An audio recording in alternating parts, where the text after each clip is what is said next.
So what we're going to do today, we're going to do a quick demonstration of rendering a realistic eye. We're going to cover a little bit of anatomy and some of the fundamental components of the structure of an eye and the placement of an eye in the skull or the eye socket.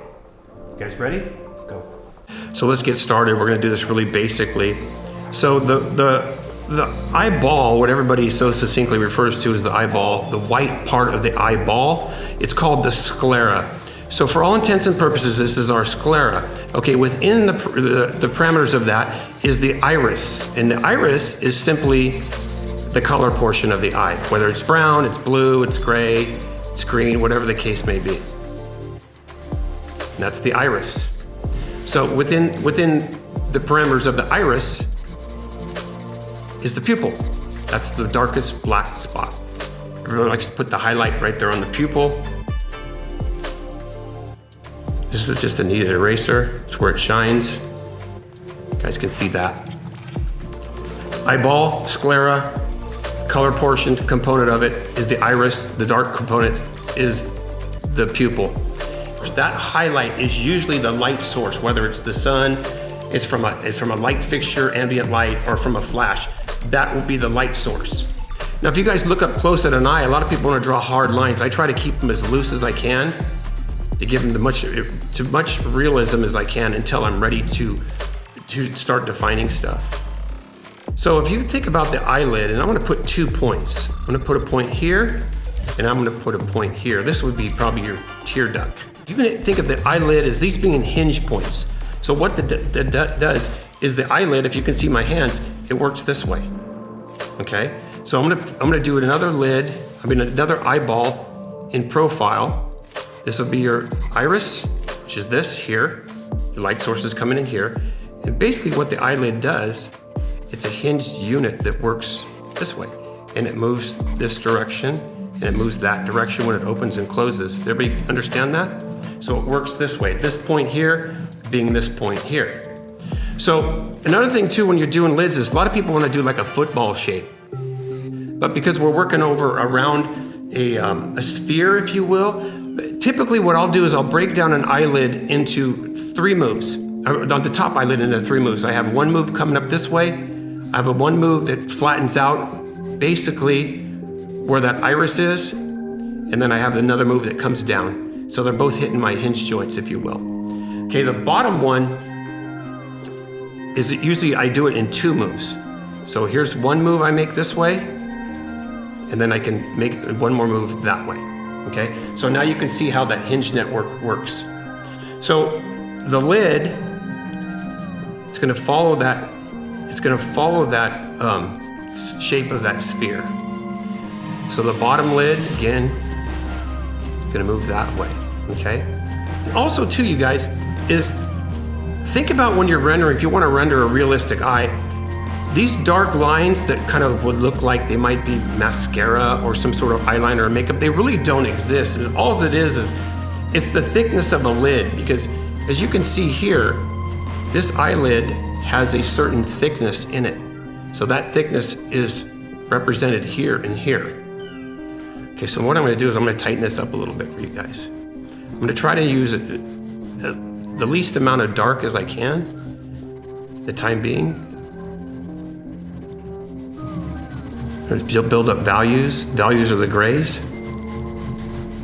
And I'm still following along with the shape of this, keeping in mind that there's a sphere behind that.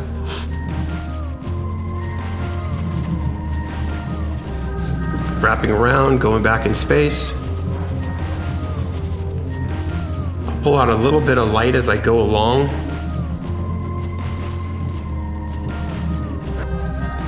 There's always a shadow that gets cast because this is being covered. Again, the shadow would be cast in here, maybe back in here, definitely back here, because it's a ball wrapping around. This area is what I'm doing here. And it gets lighter as it comes closer to the surface or the apex of this. And I just build up value. This will be another lesson for you guys, but In a perfect world, that's absolute white. In a perfect world, that's 100% absolute black. A value is everything in between, all these different changes of gray, if you will. Okay, and this scale is from black to white is infinite. So the more values you can catch in a particular drawing, the better you're gonna be. And painting, if you guys paint out there, value is the king, value does all the work, color gets all the credit. So value is an important lesson for you guys to learn if you want to be a good artist. It's probably the most important thing. So I'm just gonna take really quickly, tighten this up a little bit. I don't like hard lines too much, guys. So you can see how my pencil's working. I'm just working in value changes, being conscious of that iris when it comes into more of a light source.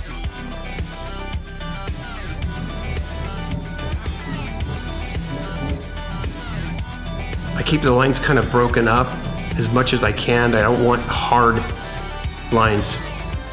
When I see a line, it tells me to stop, and I don't always want my view to stop.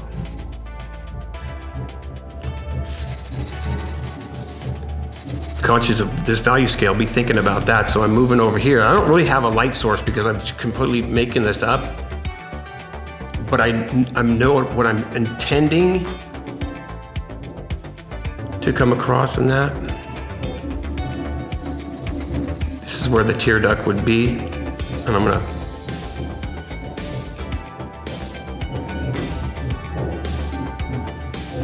you guys all see that little corner of that eye where it gets kind of wet in there. I'm just gonna soften up some of those values now.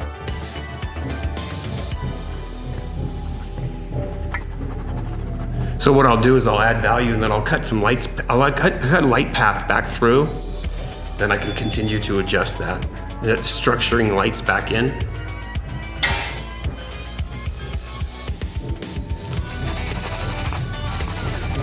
So before I get too far,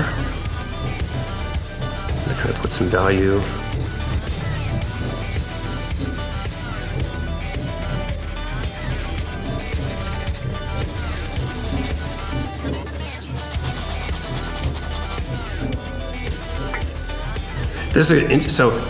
This value that I'm dropping in right now, we're gonna do it as I get further on this little demo. It's gonna be interesting because you're gonna see this appear and why I'm following this path with this value that I'm dropping on. This is, for all intents and purposes, would be an eyebrow.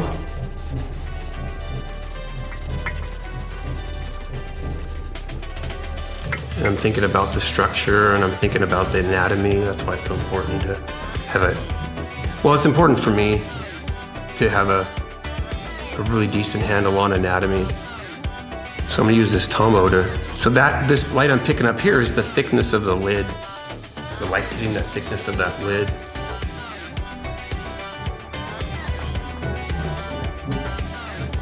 So as you continue to think about this sphere, everything, radius is around a sphere. So if this lid is around a sphere, it's not gonna be flat. See this, you guys? This is not flat, it's curved, it's radius. This is not flat, because this, theoretically, is that.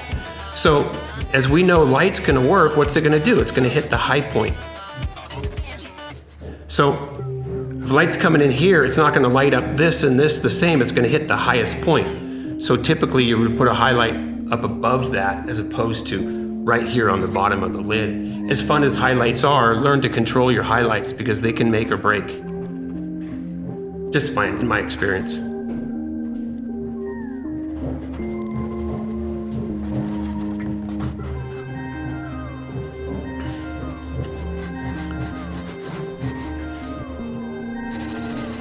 Back to the value scale.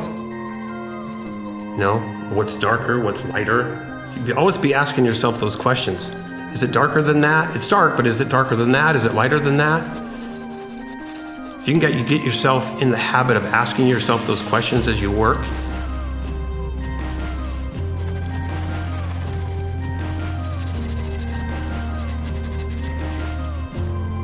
doesn't look too bad, huh?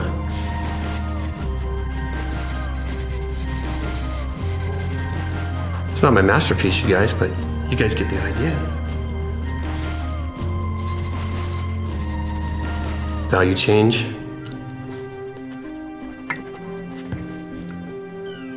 One thing that I'm going to tell, and this is anytime I teach a student, if I'm teaching or anything, or even when I'm doing my own work, this eyeball, the sclera, we call it, we all think of it as white. And for all intents and purposes, if you ripped it out of your head and looked at it, it's probably some bluish white color, okay?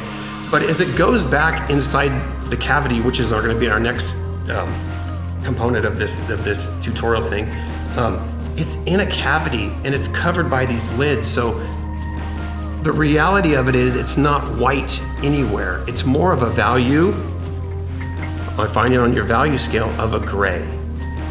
So you see that, you guys, it's still, I've graded out even more, but it's still reading as a white eyeball. Something doesn't have to necessarily be white to read as white. I hope that makes sense.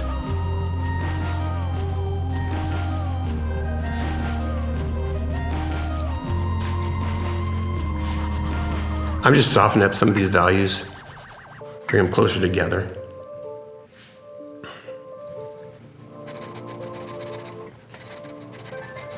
I think I'm gonna, at some juncture, I'm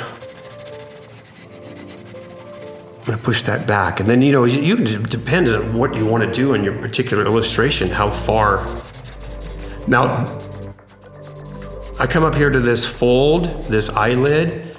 People want to put a heavy dark line. Remember, go back to your value scale. Do I want it black or do I want it just a change in value? Because realistically, if you start studying people, it's not a black, it's just a fold. So it's a value change. That's all it is. See how these lines I'm keeping are really soft and loose? There's no, this indicates to me, it indicates makeup. And if you're drawing somebody, some glamour shot that's got makeup, very, very, very conscious of getting this, drawing this component in first, and then putting your makeup on top of this, as opposed to integrating them the two together, because you'll end up getting this. And you don't want this, okay? So I'll put a few little, you know, I just indicate when I do my work, I just indicate where lashes would be. Okay, so now what we're gonna do is just really quick, like, we're gonna basically take that eye that we just did, and we're gonna put it into its environment, which is the orbit of a skull, okay? I'm going to block in somewhat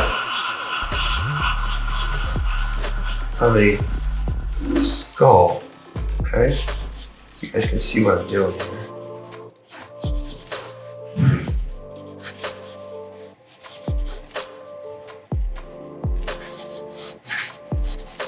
So it becomes recognizable to everybody.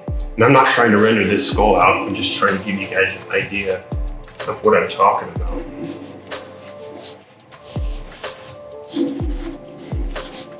I'll see drawn a skull 5 million times.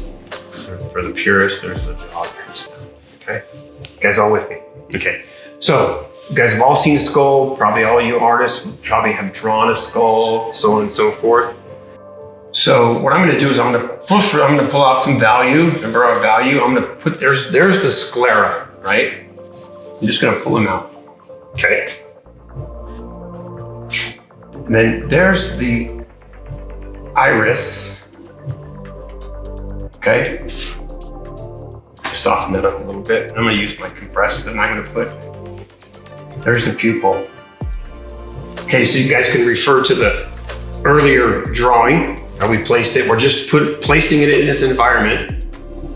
So now what we're gonna do is we're gonna find those points, the hinges, if you will, and I'm gonna start putting our eyelid in. And because we already have some value down, I'm gonna, instead of drawing it in, I'm gonna pull it out a little bit. See how much I can do with an eraser. And then we'll build up some more value on top of it. So refer to that earlier portion of it. Cut some light out.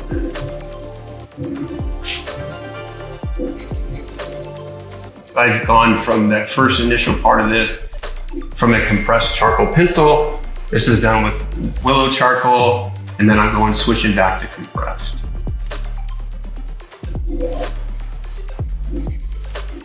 To get to the end result, if you know the layers that are behind that, it's easier to get to the end result and having a realistic effect to it. Put a highlight down there so you guys can see where I'm going with this.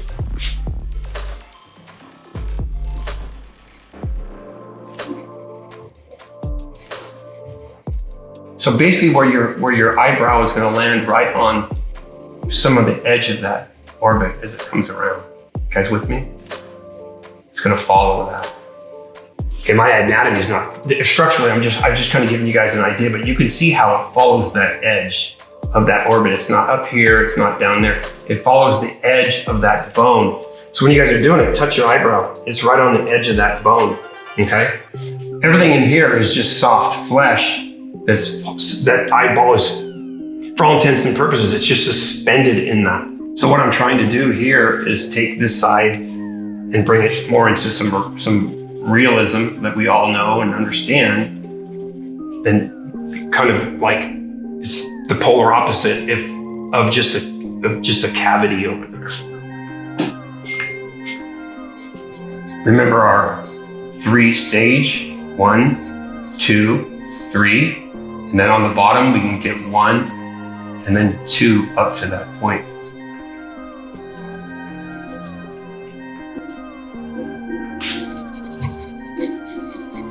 I'm over-pronouncing some of these darks so you guys can see.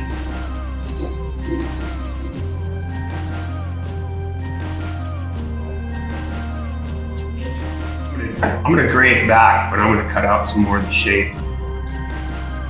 A bit of the lid.